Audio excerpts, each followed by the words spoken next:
क्या आपने कभी सोचा है कि माँ दुर्गा का वाहन शेर ही क्यों बना? ये सिर्फ शक्ति का प्रतीक है या इसके पीछे छुपी है एक ऐसी तपस्या, त्याग और करुणा की अद्भुत कथा जिसे बहुत कम लोग जानते हैं। आज सुनिए वो दिव्य कहानी जहाँ एक भूखा शेर भी तपस्वी बन गया और माँ की करुणा ने उसे अमर बना दिया। माँ दुर्गा का वाहन शेर बनने की अद्भुत कथा। हिमालय की गोद में बर्फ से ढकी पर्वतों के बीच जहाँ हर शिला ओम नमः शिवाय की धुन से गूंजती थी, वहीं जन्मी थी पर्वतराज हिमवान की पुत्री देवी पार्वती। बचपन से ही उनके हृदय में एक नाम था, भगवान शिव।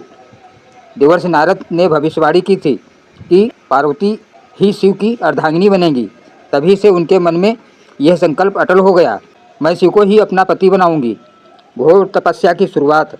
पार्वती ने राजमहल का सुख त्याग दिया, रेशमी वस्त्रों की जगह वल्कल धारण किया, स्वादिष्ट भोजन की जगह फल फूल और फिर सूखे पत्तों पर जीवन बिताने लगी। समय बीतता गया, ऋतुएं बदलती रहीं, गर्मी की तपिश, वर्षा की बूंदें, सर्दी की बर्फ, सब सहते हुए पार्वती अडिग रहीं। धीरे धीरे उनका शरीर क्षीण होने लगा। तेज तपस्या के कारण उनका रंग सांवला पड़ गया, पर उनके चेहरे का तेज पहले से अधिक चमक रहा था। अंततः उनकी तपस्या से प्रसन्न होकर भगवान शिव प्रकट हुए। जटाओं में गंगा बह रही थी, मस्तक पर अर्धचंद्र सुशोभित था और नेत्रों में करुणा थी।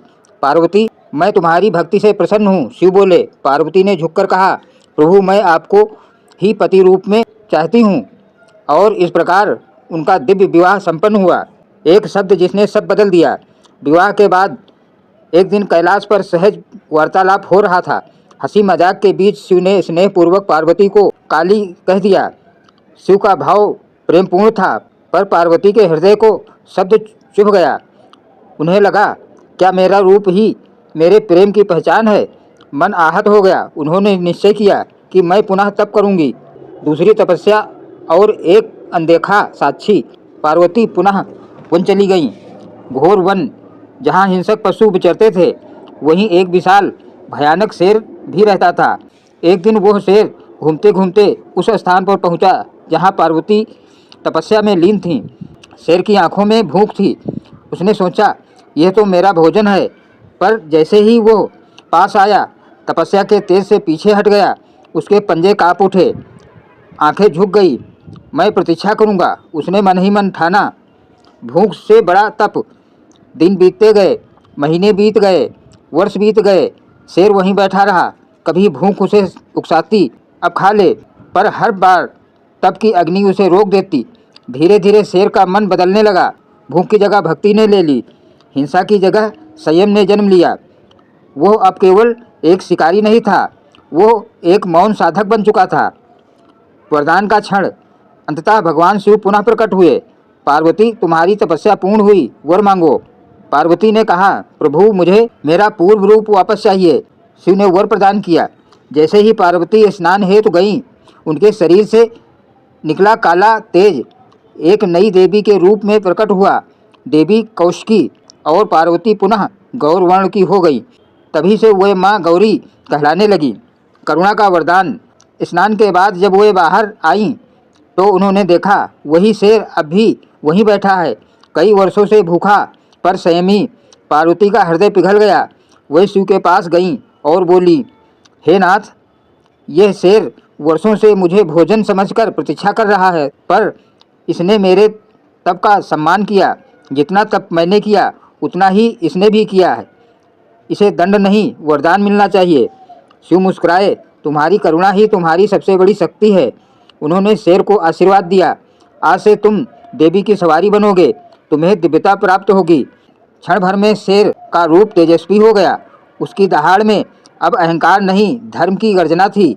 पार्वती उस पर सवार हुई और तभी से वह माँ दुर्गा और माँ शेरावाली के नाम से विख्यात हुई। शेर का प्रतीक क्या है? यह कथा केवल वाहन की नहीं, ये हमारे भीतर के शेर की कहानी है। शेर हमारी इच्छाएं, भूख, वासना और क्रोध, तप, आत्मसंयम, माँ करुणा और शक्ति। जब इच्छाएं संयमित हो जाती हैं तो वे नाश का कारण नहीं बनती, बल्कि शक्ति का साधन बन जाती हैं। माँ दुर्गा शेर पर सवार होकर यह संदेश देती हैं शक्ति वही है जो नियंत्रण में हो। आध्यात्मिक रहस्य इस कथा का सबसे गहरा अर्थ ये भी है कि ईश्वर के समीप आने के लिए केवल मनुष्य ही नहीं, प्रकृति का हर तत्व तप करता है। शेर ने माँ को खाने का विचार त्याग दिया, त्याग ने उसे ऊंचा उठा दिया। इसलिए कहा जाता है, जो अपने स्वभाव पर विजय पाले वही सच्चा वीर है। आज भी क्यों पूजी जाती हैं माँ शेरावाली? जब भी हम संकट में होते हैं हम पुकारते हैं जय माता दी, क्योंकि माँ दुर्गा केवल युद्ध की देवी नहीं, वह करुणा, धैर्य, संयम और न्याय की प्रतीक हैं।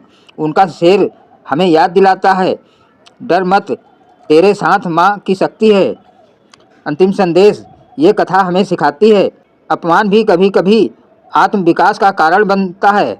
तब केवल जंगल में नहीं, जीवन की हर परिस्थिति में होता है और करुणा सबसे बड़ी विजय है। आपसे विनम्र निवेदन, यदि आपको माँ दुर्गा की यह दिव्य कथा अच्छी लगी, अगर इस कहानी ने आपके हृदय में भक्ति की ज्योत जलाई, तो कृपया इस कथा को अपने परिवार और मित्रों के साथ अवश्य साझा करें। जय माता दी लिखकर माँ का आशीर्वाद प्राप्त करें और ऐसी अद्भुत, चमत्कारी और दुर्लभ कथाओं के लिए जुड़े रहिए हमारे साथ। क्या आप अगली बार माँ दुर्गा के किसी और रहस्यमयी स्वरूप की कथा सुनना चाहोगे? धन्यवाद।